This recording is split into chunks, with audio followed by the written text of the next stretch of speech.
pourquoi est-ce qu'il y a très peu d'informations sur la jeunesse de Jésus-Christ, c'est-à-dire après sa naissance jusqu'à ses 30 ans environ lorsqu'il a commencé son ministère. Parce que les évangiles, que ce soit Matthieu, Marc, Luc, Jean, sont des livres pour accentuer la naissance de Jésus-Christ, donc que le Christ est bien né. Et ensuite la partie la plus intéressante de la vie de Jésus-Christ qui est lors de son ministère, c'est-à-dire lorsque Jésus-Christ faisait les travaux du Père.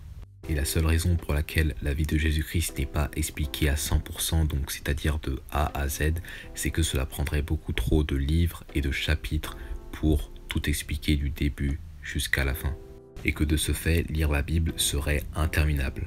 Et à ce sujet, Jésus-Christ a fait beaucoup de choses, beaucoup d'œuvres pour la gloire de Dieu.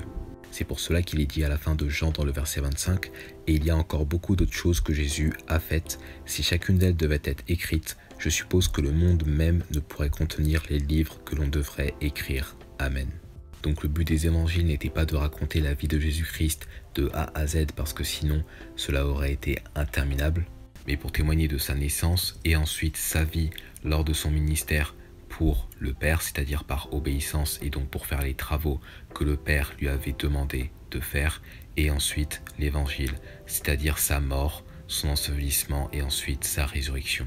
Et aussi pour témoigner des différentes caractéristiques de Jésus-Christ, c'est-à-dire qu'il est bien Fils de Dieu, qu'il est bien Dieu manifesté dans la chair, donc qui fait partie du Dieu trinitaire, ou encore qu'il soit sans péché, parce que Jésus-Christ étant Dieu, étant du Dieu trinitaire, et ben nous savons que Dieu est saint, et que si Dieu est saint, cela veut dire qu'il est sans péché.